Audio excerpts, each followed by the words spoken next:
Y'all, we might have to do it again, child. We might have to fuck these people up too. He stood up for nothing. I'm pretty sure he sat down to piss. I know it was funky in there. Sent them away. Okay, where'd you send them? North. They somewhere up there. They went north. Have you not learned anything from the transatlantic slave trade? Nope. Hello, beautiful people. Thank you for tuning into History with Chemistry. This is actually going to be part 2 of the story of the Jamaican Maroons, and we can call this the series of unfortunate events that led to their demise. Now, if you didn't watch part 1, you probably should do that. I'm not going to do a lot of recap, but just to do it a little bit, the Jamaican Maroons are like all the Maroon people. The Maroon people can easily be explained as runaway slaves that created their own communities and guerrilla armies to fight against slavery. These people were unfucking touchable for the most part. And in other parts of North and South America and the West Indies, kind of incompromisable. Like, these people had one goal, and that was to be left alone, and that included never going back to a plantation. Now, mind you, these people were kidnapped from the shores of West Africa. Most of them were Ashanti people. If you know anything about the Ashantis, I mentioned in part 1, they're not to be fucked with. Don't fuck with them people or any of their descendants. And sadly enough, the British found out the hard way. We went into the First and Second Maroon War, and also the First and Second peace treaties that were signed by the British and the Maroon community in Jamaica. At the end of the last video, I ended explaining how there was tension between the Maroon people and the enslaved people on plantations because the Maroon people turned into snitches. I mean, slave catchers.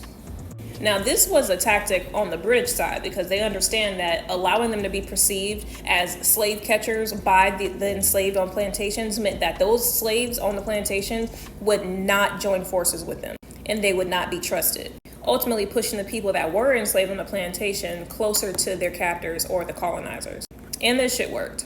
All right, so the peace treaty has been agreed upon. The British has promised not to send the Jamaicans anywhere, not to exile them. They promised to just leave them alone. And the Jamaicans thought that that was just going to be it, but the British had a different fucking plan.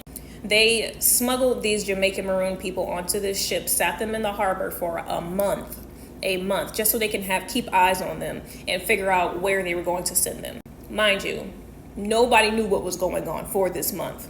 All they knew was they were being gunned down and they could not leave these ships or the harbor. Now, British colonizer Lieutenant Governor Lindsay of Jamaica decided, we got to get these motherfuckers away from our slaves. And not just our slaves, us. We took their guns, but we got to think quick. So without consulting with King Charles, with any of the British government, without consulting with Nova Scotia, with anyone, he didn't talk to nobody about this shit. He just set them to sail. Go north, he said, go north. Mind you, they were at sea for 26 days before they realized, okay, we got to choose a destination. And the captain decided, why not Nova Scotia? Because like I mentioned in my Racism in Canada video, if you're new here, give me a follow or a subscribe. I did talk about this. There were already Black loyalists in Nova Scotia, which was a British colony. So he decided, okay, well, since we got one of our colonies, we closer to this than we are anywhere else, we just gonna go to Nova Scotia. Mind you, the governor of Nova Scotia didn't know about this shit. Now, the governor of Nova Scotia's name was Sir John Wentworth, who was relatively racist himself, but he did have a passion for peace. And I say that because he was known for kind of like taking a back seat to shit. And he was known for signing a lot of peace treaties. The boy was a coward, okay? He was a coward. He stood up for nothing. I'm pretty sure he sat down to piss. All right, so the Maroon people are at sea. They was at sea for 2 fucking months. I know it was funky in there. Anyway, so, the Lieutenant Governor Lindsay back in Jamaica thought, okay, the British Parliament, the British government is going to be happy that I got rid of these people. They're going to be happy. I can't wait to tell them. As if he shouldn't have told it before he did this shit. And the British government was not fucking happy about this. Their main concern was, you sent these people together away as a community instead of spreading them out. Why the fuck would you do that? Have you not learned anything from the transatlantic slave trade, Nickel? He didn't. Not to mention, he went through no legal procedures to send these people overseas. Not to mention, he didn't go through any legal process. Like, the legality of this transport was like non-existent. And that was a major issue. America is chaotic as fuck. And you telling me you went damn near in their territory to get rid of people en masse and kept them as a community. Nigga, you done lost your motherfucking mind. Now, Governor Lindsay was talking about something, oh, well, they would have killed us. They would have burnt down the colony. They would have tainted the minds of the slaves. The slaves didn't like them. There would have been an uproar. Lieutenant Governor Lindsay put a lot of emphasis on his letter back to the government, to the British government, saying that if the Jamaicans were to come back to the colony, they would be torn to shreds. Now we're here, right? The Jamaican Maroons are at sea. Lieutenant Governor Lindsay is getting his ass chewed out by the British government. But actually, let's take a trip back to maybe like 2 weeks before the ships set sail. I did this on purpose. I didn't forget. And the reason I did this is because the British government received a letter while the ship was on its way to Nova Scotia. But this letter was not from Lieutenant Governor Lindsay. This was from the Maroon people. Now, this letter was dated for 2 weeks before Lieutenant Governor Lindsay sent them to sail. And it was basically a request for protection and also independence and to just simply be left the fuck alone. But this was sent to Great Britain. But they're already at sea. By the time the British government gets this, they're already at sea and there's not really much they can do. Another part of the letter that was sent from the Maroon people to the British government was, if you can't do this, if you can't promise us that we'll be left alone in Jamaica, just send us somewhere warm. Somewhere with people that look like us in a terrain that we're familiar with.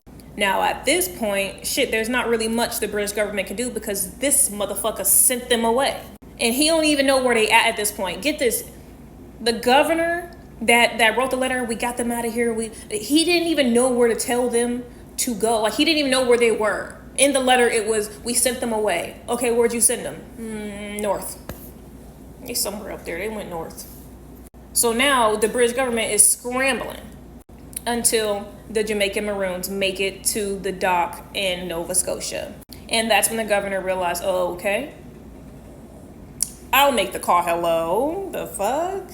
And that is how the British government found out where this large amount of fucking warriors were sent en masse. Now, the thing about this deportation was the Jamaicans didn't know where they were the entire time they were there. All they knew was when they got there, it was like June, so it was warm. We good where we at. We all right. Okay. They agreed to like abide by Western lifestyles, like to only have one wife, one husband, to go to church on Sundays. Like they were trying to really fuck with their mind, their mental and psychology. Until it started to get cold and they saw snow for the first time. And it's like, what the fuck? It's cold as hell out there. Y'all, we might have to do it again, child. We might have to fuck these people up too. But first, we gonna try and ask. Now, the Maroon people done sent letters to the Duke of Portland, King Charles, everybody in the British government that they could. And they also tried to talk to the governor of Nova Scotia. Now, this governor wasn't trying to hear anything that they had to say. They was like, oh, no, you good, you good. Y'all got y'all land. Just sit the fuck back and shut the fuck up. The Maroon people were not taking lightly to that. They're not meant to, he obviously didn't know them. Let's just say that. But they started out small. They stopped going to church on Sundays. They stopped doing having certain ways of life that was not natural to them. They were their natural relationship structure was polygamy. They practiced African spirituality, not Christianity. So there were a lot of different lifestyle changes that they started to implement, because if we was willing to work with you and believe in Jesus and you can't hear us out, okay, I say then the fuck. And this caused some issues. The Maroon people were literally only in Nova Scotia for, I want to say 4 years, literally 4 fucking years. And then they ended up getting transported to Sierra Leone. And that's where they decided that they were going to start to, to get comfortable. We might not fuck with these natives because they look like us and respect us. But mind you, Nova Scotia had already had a black population, so it wasn't that they weren't surrounded by black people. There were black loyalists from the American Revolution that was there. It's just these black people was not familiar with the cold. You had black people from New York. They get cold as fuck up there, so they probably used to the snow. I'm from Jamaica. Brr, bitch, it's cold. Fuck. So they ended up getting sent to Sierra Leone, and yeah, that's the story of the Jamaican Maroons. I urge you to look into this. But yeah, that's the end of this. If you're new here, go ahead and give me a subscribe. I teach Black history. And tap the link tree in the bio. Or I keep saying bio, in the description below. But yeah, I'll see you.